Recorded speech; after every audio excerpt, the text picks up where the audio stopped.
ഈശോ മിശിഹായ്ക്ക് സ്തുതിയായിരിക്കട്ടെ. പ്രിയ കൂട്ടുകാരെ, പ്രാർത്ഥിക്കും തോറും പ്രതിസന്ധികൾ ഏറി വരികയാണോ? എങ്കിൽ ഒരു കാര്യം ഓർത്തോളൂ, ദൈവം നിന്റെ രോദനം ശ്രവിക്കുന്നുണ്ട് എന്നതിൻ്റെ തെളിവാണത്. അനുഗ്രഹം പുറകെ വരുന്നുണ്ട് കേട്ടോ. ദൈവം പ്രതിസന്ധികൾ തരുന്നത് വിശ്വാസത്തിൽ നമ്മെ കൂടുതൽ വളർത്താനാണ്. ദൈവത്തിൻ്റെ കാര്യത്തിനു വേണ്ടി നമ്മൾ ഇറങ്ങിത്തിരിക്കുമ്പോൾ, ദൈവത്തിനു വേണ്ടി സമയം മാറ്റിവെക്കുമ്പോൾ നമ്മുടെ ഭൗതിക ആവശ്യങ്ങൾ ദൈവം നിറവേറ്റി തരും. ഇതാണ് അത്ഭുതം. വിശുദ്ധ ഗ്രന്ഥത്തിലും ലോകത്തിലെ വിവിധ ഭാഗങ്ങളിലും ഈ അത്ഭുതം നമുക്ക് കാണാൻ സാധിക്കും. ഒരിക്കൽ ഡാനിയലച്ചൻ പറഞ്ഞ ഒരു കൊച്ചു സംഭവം ഞാൻ നിങ്ങളോട് പറയാം. അച്ഛൻ്റെ ജീവിതത്തിൽ ഉണ്ടായൊരു കാര്യമാണേ. കുറച്ചു നാളുകൾക്ക് മുമ്പ് അച്ഛൻ ഒരു മിണ്ടാമഠത്തിൽ പോയിരുന്നു. 30ഓളം പേരുള്ള മിണ്ടാമഠം. ലോക്ക്ഡൗൺ കാലത്ത് പുറത്തുള്ളവർക്ക് പോലും ഭക്ഷണം കിട്ടാൻ ബുദ്ധിമുട്ട് വരുന്ന സമയത്ത് ഇവരെങ്ങനെയാണ് ജീവിക്കുന്നതെന്ന് പലരും ഓർക്കുന്നുണ്ടാവും. അപ്പോഴാണ് അവർ തങ്ങളുടെ ജീവിതത്തിലെ ഒരു അനുഭവം പറഞ്ഞത്. തിരുവോസ്തി ഉണ്ടാക്കുന്ന ഒരു മെഷീൻ അവർക്ക് ആവശ്യമായിരുന്നു. എന്നാൽ അതിൻ്റെ ചെലവ് 1 കോടി രൂപയാണ്. അത്രയും തുക ഈ കന്യാസ്ത്രീകൾക്ക് ഉണ്ടാക്കാൻ കഴിയുമായിരുന്നില്ല. പക്ഷേ ഒരു വ്യക്തിയിലൂടെ ദൈവം അവരുടെ ജീവിതത്തിൽ ഇടപെട്ടു. അദ്ദേഹം ഈ കന്യാസ്ത്രീകൾക്ക് 1 കോടി വിലയുള്ള തിരുവോസ്തി നിർമ്മിക്കാനുള്ള മെഷീൻ വാങ്ങിക്കൊടുത്തു. ദൈവത്തിനു വേണ്ടി നാം ജീവിക്കുന്നുണ്ടോ? അപ്പോൾ നമുക്ക് ആവശ്യമുള്ളത് കൃത്യസമയത്ത് നൽകാൻ ദൈവം ബാധ്യസ്ഥരാണ്. നിങ്ങൾക്കറിയോ, ഞാൻ എൻ്റെ ജീവിതത്തിൻ്റെ കൂടുതൽ സമയവും ദൈവത്തിൻ്റെ കാര്യങ്ങൾക്കായാണ് മാറ്റിവെക്കുന്നത്. എൻ്റെ ഉത്തരവാദിത്തങ്ങളെല്ലാം കൃത്യമായി നിർവഹിക്കുന്നതോടൊപ്പം തന്നെ ദൈവത്തിന് കൊടുക്കേണ്ട സമയത്തിൽ യാതൊരു വിട്ടുവീഴ്ചകളും ചെയ്യാറില്ല. ഇതിൻ്റെ പേരിൽ തന്നെ ഒത്തിരി കുറ്റപ്പെടുത്തലുകളും ഒറ്റപ്പെടുത്തലുകളും ഒക്കെ ഞാൻ കേൾക്കാറുണ്ട്.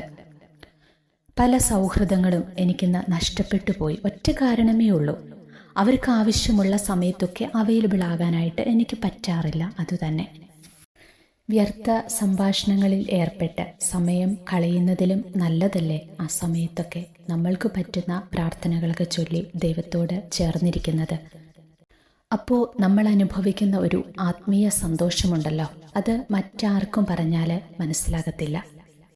നമ്മൾ ദൈവത്തോട് ചേർന്ന് നിൽക്കുമ്പോൾ ദൈവം നമ്മളോടും ചേർന്ന് നിൽക്കും. ഈ നാളുകളിലൊക്കെ ഞാൻ മനസ്സിലാക്കിയ ഒരു കാര്യം, നമ്മൾ ദൈവത്തിനായിട്ട് ജീവിക്കുമ്പോൾ, ദൈവത്തിനു വേണ്ടി സമയം കണ്ടെത്തി മാറ്റിവെക്കുമ്പോൾ, പ്രാർത്ഥിക്കാനായിട്ട് സമയം കണ്ടെത്തുമ്പോഴൊക്കെ ദൈവം നമ്മുടെ കാര്യങ്ങളൊക്കെ വളരെ ഭംഗിയായിട്ട് തന്നെ ചെയ്തു തരുമെന്നേ. ഒന്നും അങ്ങോട്ട് പറയേണ്ടതില്ല, ഈശോയെ എനിക്കത് വേണം ഇത് വേണം എന്നൊന്നും പറയേണ്ട കാര്യം പോലുമില്ല. അവിടത്തേക്കെല്ലാം അറിയാം. ഒന്നിനും കുറവില്ലാതെ എല്ലാ കാര്യങ്ങളും ആഗ്രഹിക്കുന്നതിലും നല്ല രീതിയിൽ ഈശോ ജീവിതത്തിൽ ചെയ്തു തരുമ്പോൾ പലപ്പോഴും ഞാൻ അത്ഭുതപ്പെട്ടിട്ടുണ്ട്. കർത്താവിൻ്റെ സ്നേഹത്തിൻ്റെ മുൻപിൽ നന്ദിയോടെ അല്ലാതെ കരങ്ങൾ കൂപ്പാൻ ഒരു നിമിഷം പോലും എനിക്ക് ആവില്ല. അത്രയേറെ അനുഗ്രഹങ്ങളാണ് ഓരോ ദിവസവും ഈശോ ജീവിതത്തിൽ തന്നുകൊണ്ടിരിക്കുന്നത്. അത് ഞാൻ അനുഭവിക്കുന്നുണ്ട്. ദൈവത്തിൻ്റെ വചനം അനുസരിക്കാനോ അവിടുത്തെ സ്വരം ശ്രവിക്കാനോ നാം ചെറുതായിട്ടെങ്കിലും ശ്രമിച്ചു തുടങ്ങിയാൽ ദൈവം നമ്മുടെ ജീവിതത്തിൽ അത്ഭുതങ്ങൾ ചെയ്യും. എല്ലാ കാര്യങ്ങളും ദൈവം അപ്പോൾ മുതൽ നിറവേറ്റി തരും. ഏലിയായ്ക്ക് കാക്ക അപ്പം കൊണ്ടുവന്ന് കൊടുത്തതുപോലുള്ള അനുഭവങ്ങൾ, അത്ഭുതങ്ങൾ നമ്മുടെ ജീവിതത്തിലും നിറവേറും. ഇന്നത്തെ സാഹചര്യത്തിൽ കാക്കയ്ക്ക് പകരം ഒരു വ്യക്തിയായിരിക്കും, അല്ലെങ്കിൽ ഒരു കമ്പനിയായിരിക്കും, ചിലപ്പോൾ ഒരു കൂട്ടം ആളുകളായിരിക്കും. ദൈവത്തിൻ്റെ വഴിയുണ്ട് അത് കൊണ്ടുവന്ന് തരാൻ. എന്നാൽ കുറേ കഴിയുമ്പോൾ നമ്മുടെ ദൈവാശ്രയ ബോധം കുറയും. ഏലിയായ്ക്കും അതാണ് സംഭവിച്ചത്. അരുവിയിലേക്കും കാക്കയിലേക്കും നോക്കുകയല്ലാതെ ദൈവത്തിലേക്ക് നോക്കാൻ ഏലിയ മറന്നുപോയി. അപ്പോഴാണ് അരുവി വറ്റുകയും കാക്ക വരാതാകുകയും ചെയ്തത്. പിന്നീടാണ് ദൈവം സെറാഫാത്തിലെ വിധവയുടെ സമീപത്തേക്ക് പ്രവാചകനെ അയക്കുന്നത്. അവിടെ താമസിക്കുമ്പോഴാണ് വിധവയുടെ മകൻ മരിക്കുന്നതും വിധവ പ്രവാചകനെ ചോദ്യം ചെയ്യുന്നതും. വിധവയുടെ മകന്റെ ജീവനറ്റ ശരീരവുമായി മുകളിലേക്ക് പോകുന്ന പ്രവാചകൻ ആ ശരീരത്തിലേക്ക് വീണു കിടന്ന് ദൈവത്തോട് നിലവിളിച്ചപേക്ഷിക്കുന്നുണ്ട്.